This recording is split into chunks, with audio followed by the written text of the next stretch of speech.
Space, the final frontier. My name is Captain Foley, and these are my adventures.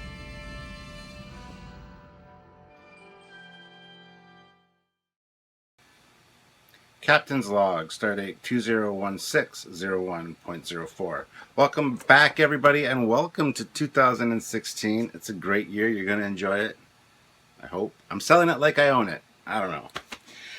So it's been a while since I did my last Captain's Log. I had a lot of responses and questions for that one. So what I'm gonna do with this Captain's Log is kind of a year in review. I've got a few things I want to talk about, plus answer your questions. So it's going to be broken up into two parts. Part one, which you're watching right now, is going to be just me talking about the good stuff and anything that I kind of want to get out there to you guys. So this is for basically everybody to watch. If you're still interested in watching part two, which is just all the questions from you guys and comments and stuff, some of them are going to be repetitions from what I'm going to talk about right now. So I didn't want you guys to all have to wait and suffer through all that to get to the good stuff. So that's why I'm doing it in two parts. So if you want to check out part two, it should be up very shortly. I'm going to be film this one, upload it, and while it's uploading, I'm going to film part two. With all the questions and stuff. So if you guys are interested in that, please check it out as well. So yeah, that's where we're going to start. All right, so as I said, this is basically just a year in review. It's going to start off with a year in review thing. So we've got new guests. We've got Robert Bonchon, which is the which is the visual effects supervisor for Voyager and Enterprise on board. We've also got Eric from Pacific 201 and Tommy Kraft from Star Trek Horizon. So we got new guests. We also have, I've been speaking to Gabriel Cornier. I want to get his Enterprise on the show.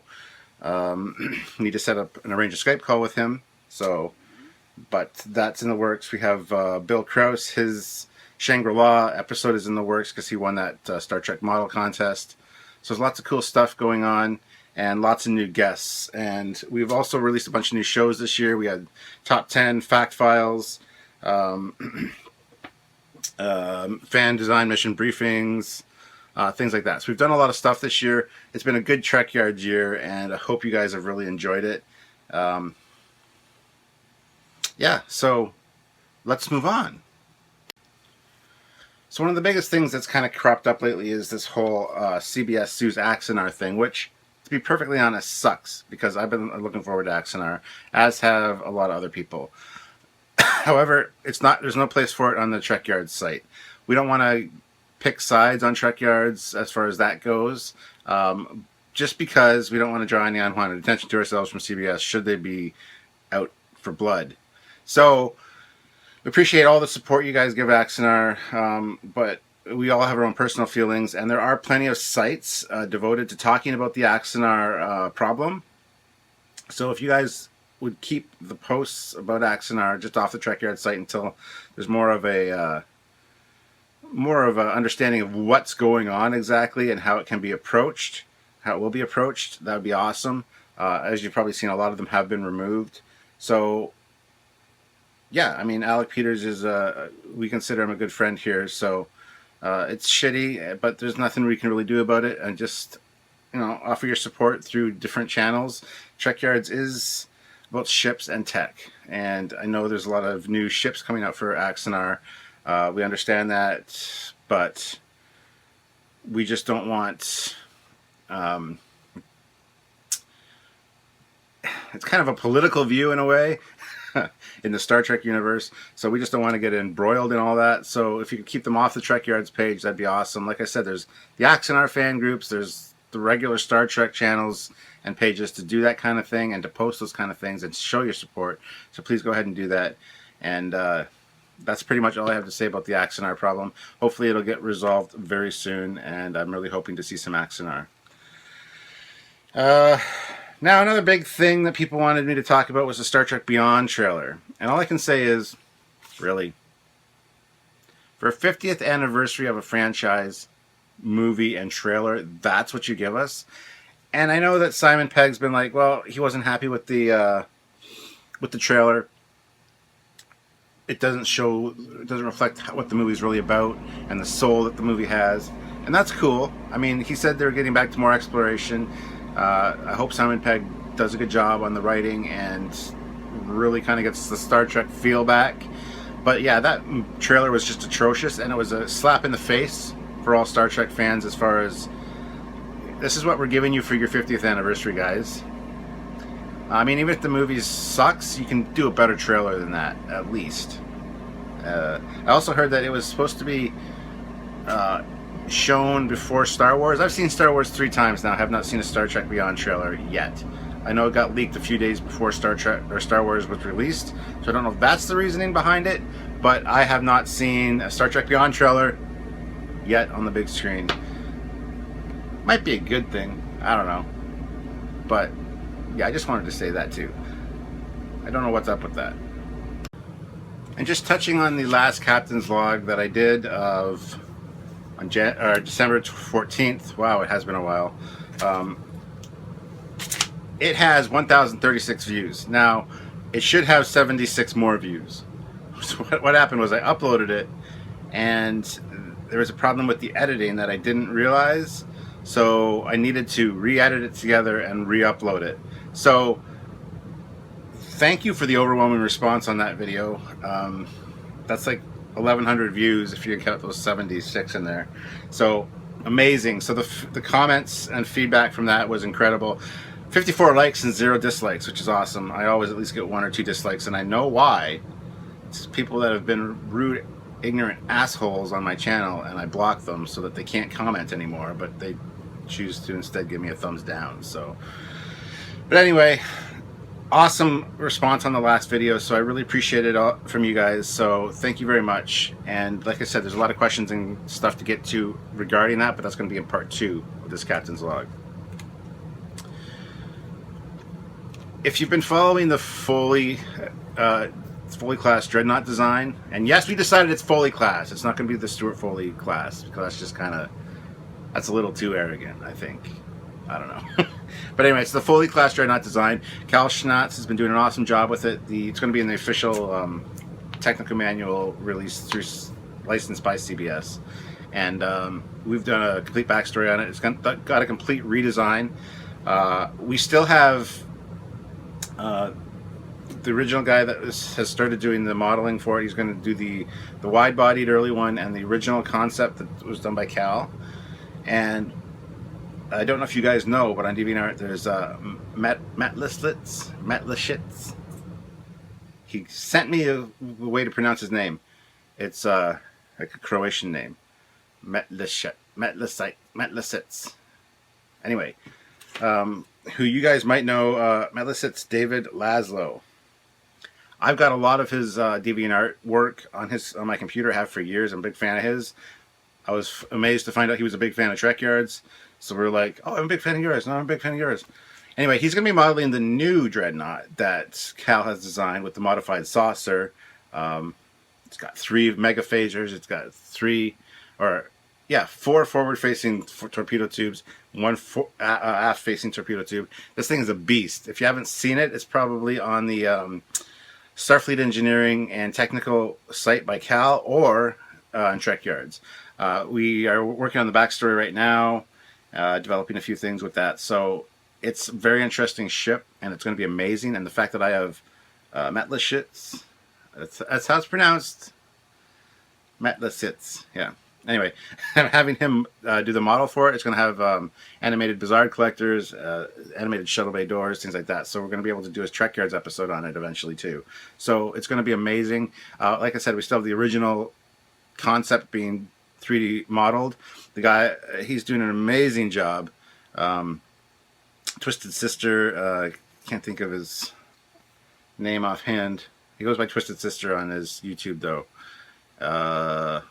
Yeah, anyway, he's doing an amazing job. Eldon, hold on a second. I'll just take a quick look here. And you guys are like, oh my God, Stuart. Eldon Falls. Yeah, anyway. He also has another pseudonym that he goes by, but I can't recall it offhand. Sorry, guys. So he's doing an amazing job on that first 2 and they're going to be in the design lineage of this ship, so that's fine.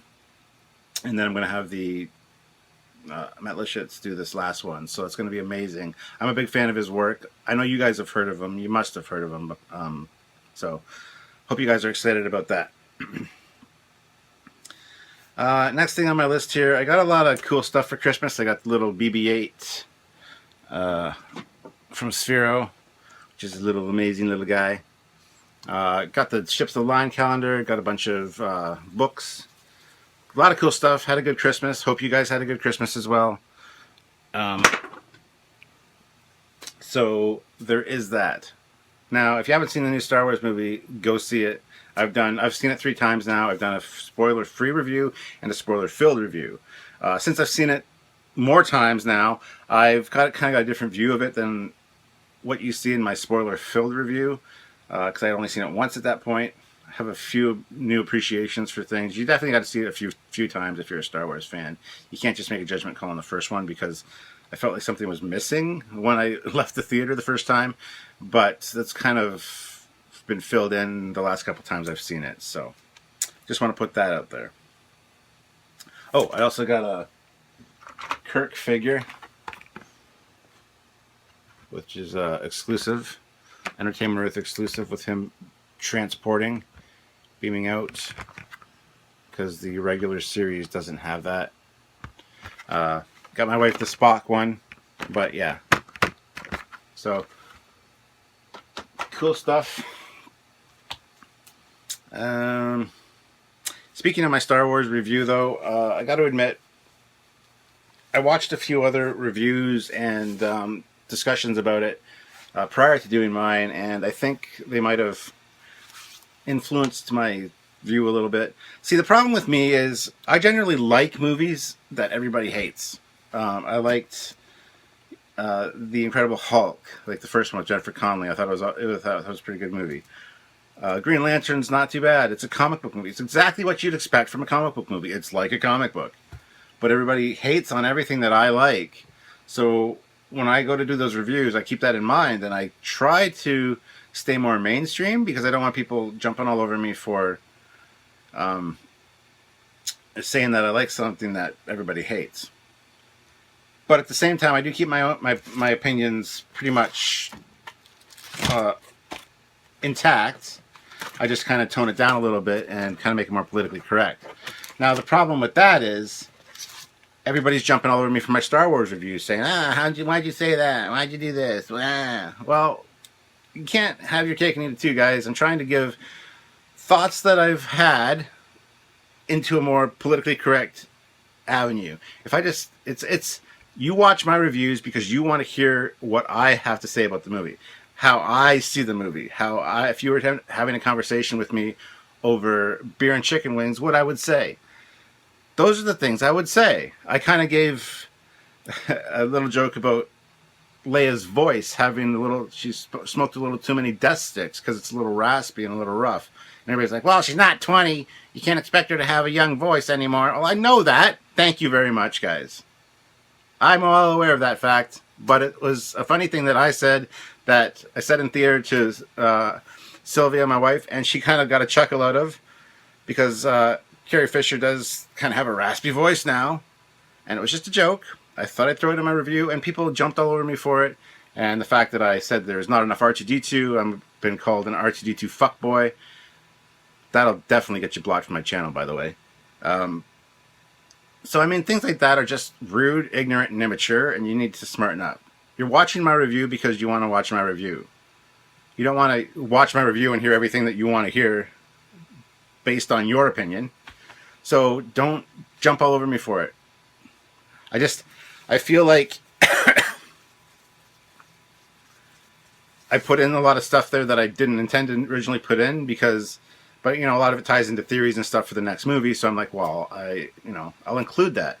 Originally I wouldn't have. I just would have kind of talked about how I felt about it. But I just feel like you guys don't appreciate some of the work that I do and some of the things I say. It's fine. I'm going to stay who I am. I'm going to tell you how it is. That's just the way it is. But I don't want to get crucified for it. I mean, there's a good way to... I've said this many times. I'm going to say it many more. There's a way to argue and disagree with someone that doesn't involve being an asshole. And I've just had a lot of assholish comments on that, which, fine enough. You can write a goddamn novel. I don't care. I'm going to delete it. Done. Gone. If you're being an asshole, it's deleted. I don't care how many good points you have. If you call somebody a name, call me a name, just be a general asshole, it's gone and you're blocked. Sorry. I don't care if you like every one of my other videos and you're an asshole on one of them, you're going to get blocked. And then you're not going to be able to comment on the ones you do like. Sorry, it's just how it is. So I just wanted to touch base on that. So, sorry, I kind of went off on a tangent. I apologize. Next thing is, meeting fans is awesome. It's hard to wrap my head around the fact that I actually have fans. A gentleman by the name of Timothy Earl actually messaged me quite a while ago saying, "Oh, you live in the same city as I do." And I'm like, yes, I do. Which he found amazing. And then we met up. Great guy, awesome guy. We had beer, chicken wings, hung out at the pub down at the end of the street, and just kind of shot the shit for about 2.5, 3 hours. And it was fun. It was a great time. He's a great guy, but he's like, I've never met a YouTuber, and I'm like, I guess I'm a YouTuber. It's a weird thing to kind of be recognized by people and people know who you are, and probably know like they know you because they watch you all the time. Like, you guys must feel like you guys know me, and then I meet you guys and you're like, I don't know you. It is a weird feeling, and it's kind of funny because Doug Drexler said the same thing the first time we talked to him. He goes, we're kind of starstruck. It's kind of an honor to talk to you, Doug. And he's like, I'm just a regular guy, just like you guys are. And I was like, yeah, right, whatever.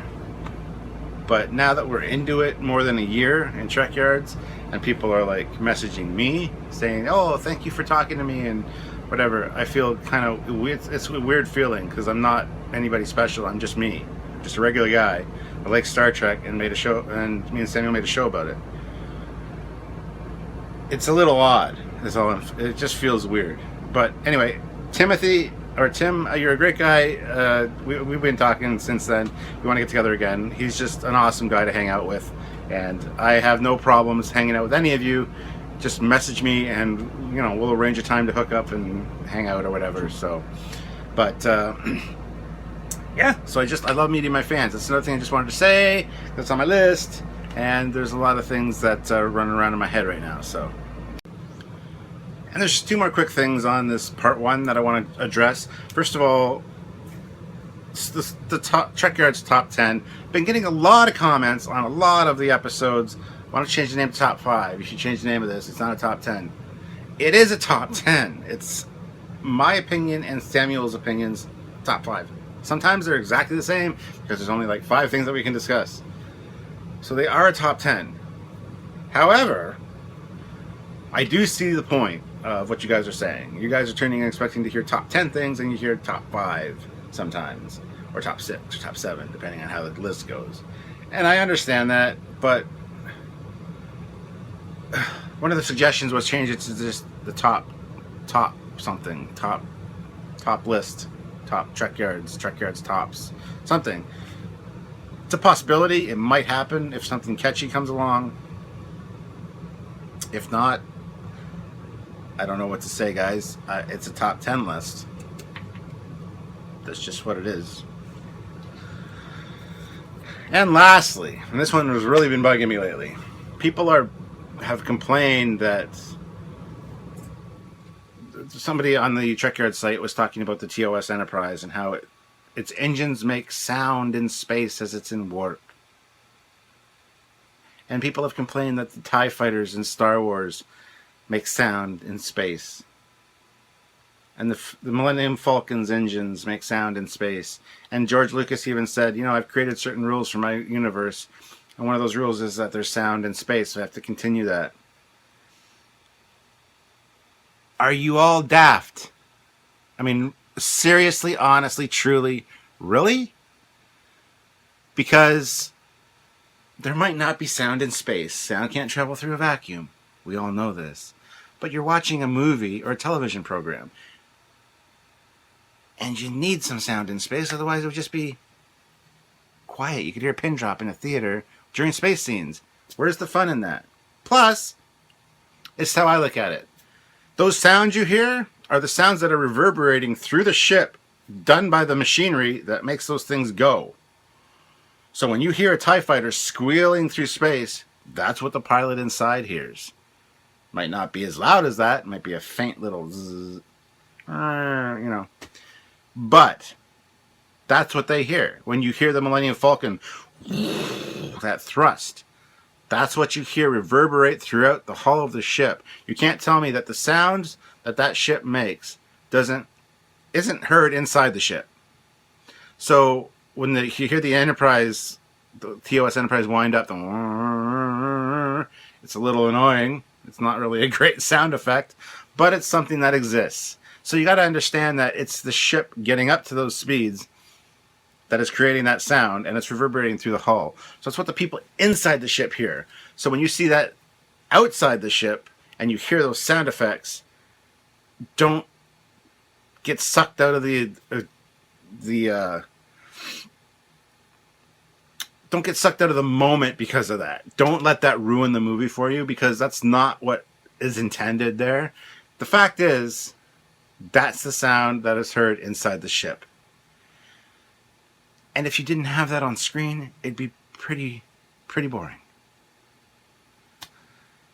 All right, guys, that's it for this little section of the show. Like I said, this is part 1. There's part 2 where I'm going to be answering all your all the questions and comments and addressing everything. I might touch on a few things again, especially regarding Axanar and things. So check out the link for part 2. I will include it in the description below.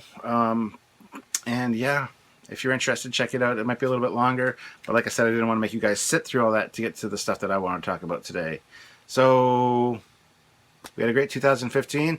We're going to have a great 2016, and I want to thank you guys all for making that happen, both past and present and future.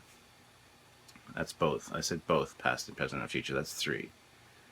So I'd like to thank you guys for both past and future, and all your contributions and support and just encouragement and being fans. I mean, it's awesome. It helps us out. All right, so guys, so I will see you in part 2, or not. I will see you next time I have a Captain's Log if you're not going to check out part 2. Bye, everybody. Captain Foley, signing off.